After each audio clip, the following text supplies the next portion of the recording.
Madame, bonjour à toutes et à tous. Très heureux de vous retrouver pour cette tranche des informations en provenance de nos différentes régions. Nous serons à Parakou, si tout va bien, nous serons à Porto-Novo.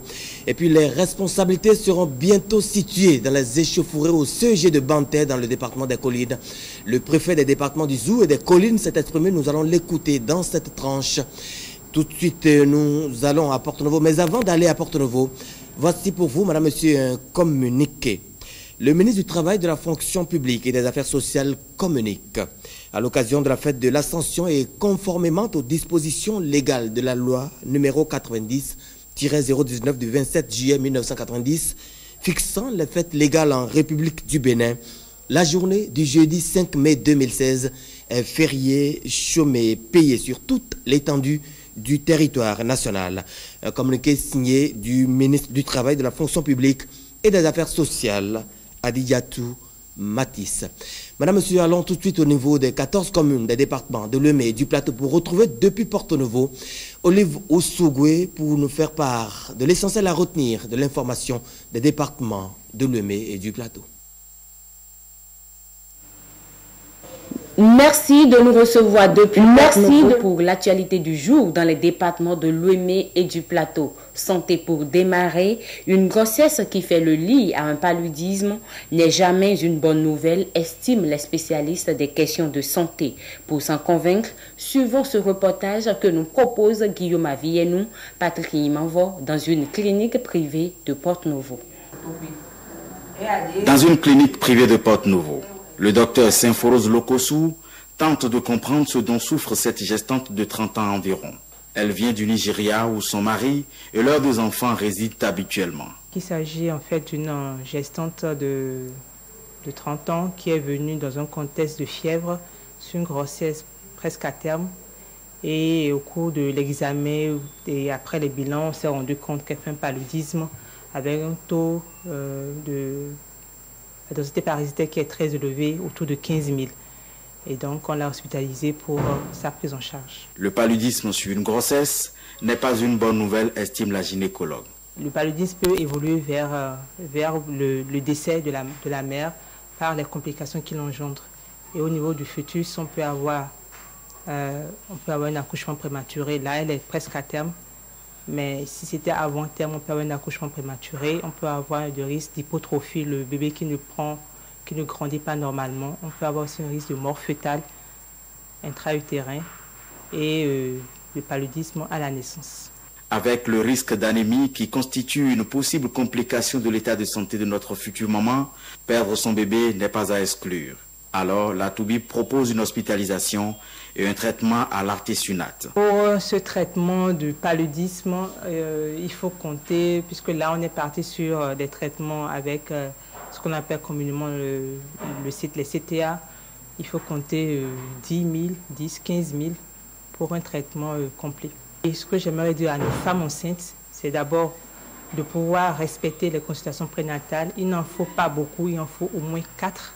De pouvoir respecter les conseils donnés par la sage-femme ou le gynécologue, à savoir assainir le milieu, dormir sous moustiquaire imprégné à longue durée, prendre le traitement intermittent que la sage-femme ou le médecin va leur prescrire. Au Bénin, le paludisme non traité est considéré comme l'une des causes d'avortement et de naissance prématurée. Les produits de l'ONG APPS Génération Bien-être de Raphaël Tidimé sont désormais disponibles dans les pharmacies à Porto-Novo. Mais les auxiliaires des pharmacies n'arrivent pas à expliquer aux usagers la posologie de ces produits. Le phytothérapeute, inventeur des produits, a alors décidé d'échanger avec les auxiliaires des pharmacies à Porto-Novo. Guillaume Avienou, Brice Mungbo. Des auxiliaires des pharmacies de Porto-Novo venus échanger avec Raphaël Yao Tidimé, le phytothérapeute et patron de l'ONG APPS Génération Bien-être, leur présente les posologies des différents produits qu'il a fait mettre en vente au niveau des pharmacies de Porto-Novo. Ce sont ceux-là qui sont en contact direct avec les patients et ce sont ceux-là qui expliquent comment utiliser le médicament. Viteron, depuis que c'est créé, je n'ai jamais Ça. Et surtout qu'on a changé la poudre en gélule depuis l'année passée. J'ai constaté qu'il y a des difficultés à ces hôteliers de pharmacie d'expliquer comment utiliser, comment prendre la posologie, tout ça là, à la population.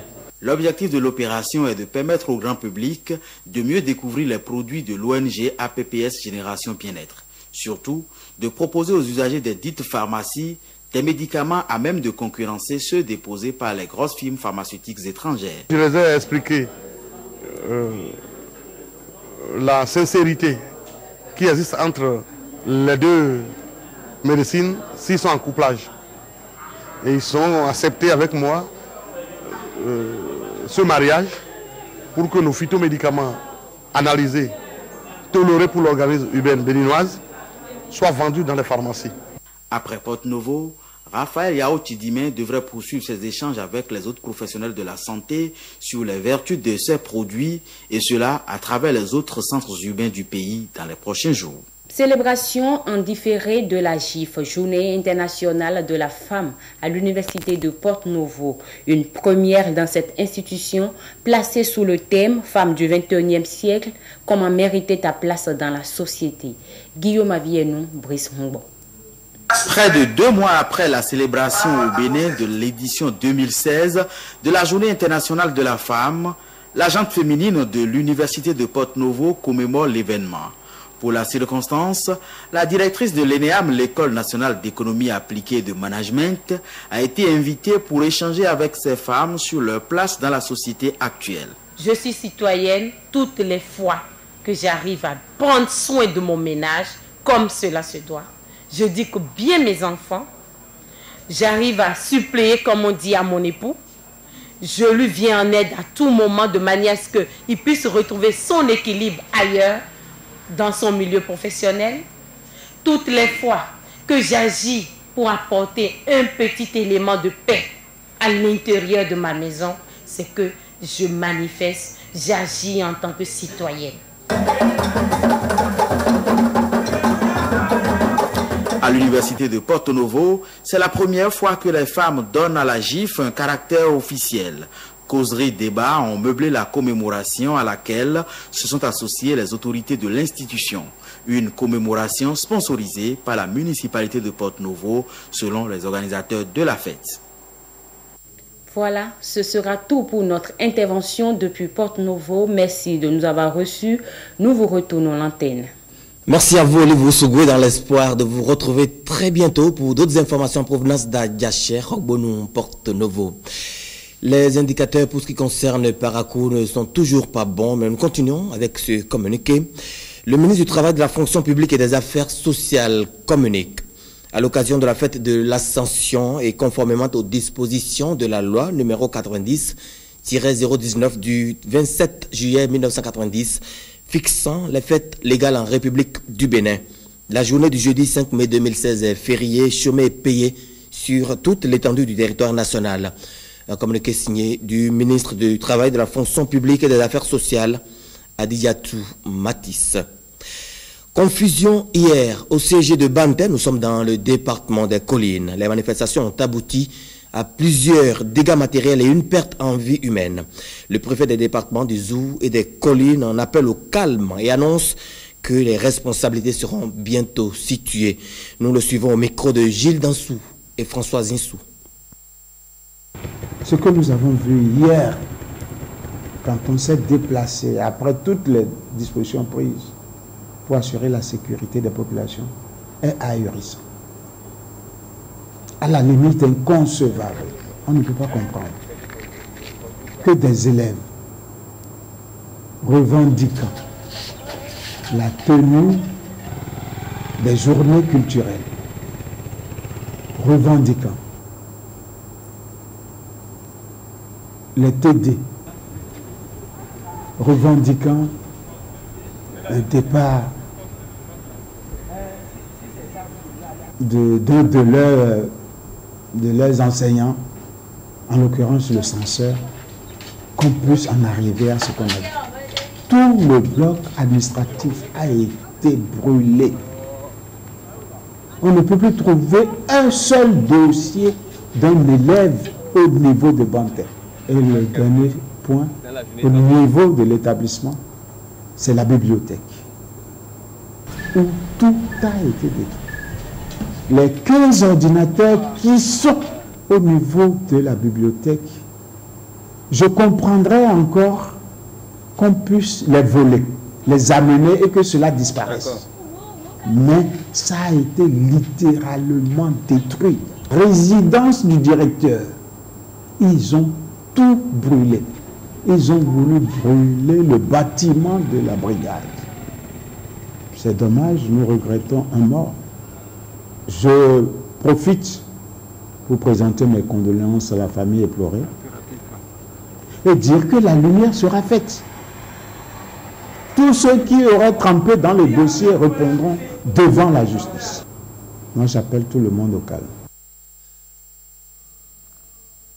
Sur un tout autre registre à présent, nous pouvons déjà souhaiter une bonne fête à tous les professionnels des médias du Bénin. Restons toujours dans le département du Sous et des Collines, où les professionnels des médias ont célébré hier la Journée internationale de la liberté de presse. Occasion de réfléchir sur les conditions d'exercice de la profession. Comment les journalistes exerçant à Boycom perçoivent-ils cette journée? Quelques-uns nous donnent leurs appréciations au micro de Gilles Dansou et Françoise Insou. C'est bon de célébrer la journée internationale de la presse. Il faut dire qu'ici, dans le jour, c'est difficile d'avoir accès à l'information. Vraiment, c'est difficile. Surtout qu'il y a des sujets brûlants de l'actualité. Quand nous voulons interviewer des politiques sur ça, c'est vraiment difficile. Il n'y a pas la personne ressource d'abord. Ceux qui sont compétentes dans le domaine, les personnes ressources, je veux dire, se sentent réticentes, se montrent réticentes à nous donner des informations nécessaires. On a aujourd'hui la possibilité de relayer les informations que nous allons glaner sur le terrain. C'est vrai que on est très souvent on fait objet de pression à des moments donnés de la part de certains hommes politiques. On ne peut pas réellement parler de la liberté de presse aujourd'hui au Bénin. Donc il y a des restrictions et je crois que d'ici à là, avec le régime en place et l'autorité de régulation également, beaucoup de mesures seront prises pour nous permettre d'exercer cette fonction dans la quiétude. Quand on parle des libertés fondamentales, c'est la liberté primaire, comme le droit à l'accès à l'information, la liberté d'informer le peuple à temps et avec des informations justes et très correctes. Donc c'est un peu ce que ça m'inspire. La liberté de presse au Bénin, c'est un acquis. On peut le dire, même si nous n'avons pas... D'abord, il n'y a pas la liberté totale, nulle part dans le monde. Chaque liberté a toujours une limite. Donc, au niveau où nous sommes aujourd'hui dans notre pays, on peut considérer que nous avons quand même une certaine avance sur d'autres pays. Voilà donc, nous n'avons pas pu entrer en contact avec Paracou. Je vous rappelle que c'est cet après-midi que la HAC, la Haute Autorité de l'Audiovisuel et de la Communication, célèbre à son tour la Journée internationale de la liberté de la presse. Avant de partir d'ici, le ministre du Travail, de la Fonction publique et des Affaires sociales communique. À l'occasion de la fête de l'Ascension et conformément aux dispositions de la loi numéro 90-019 du 27 juillet 1990 fixant les fêtes légales en République du Bénin, la journée du jeudi 5 mai 2016 est fériée, chômée et payée sur toute l'étendue du territoire national. Communiqué signé du ministre Adiyatou Matisse. Madame, Monsieur, ainsi prennent fin les informations de cette mi-journée en provenance de nos différentes régions. Merci d'avoir été là et portez-vous bien en compagnie de nos programmes.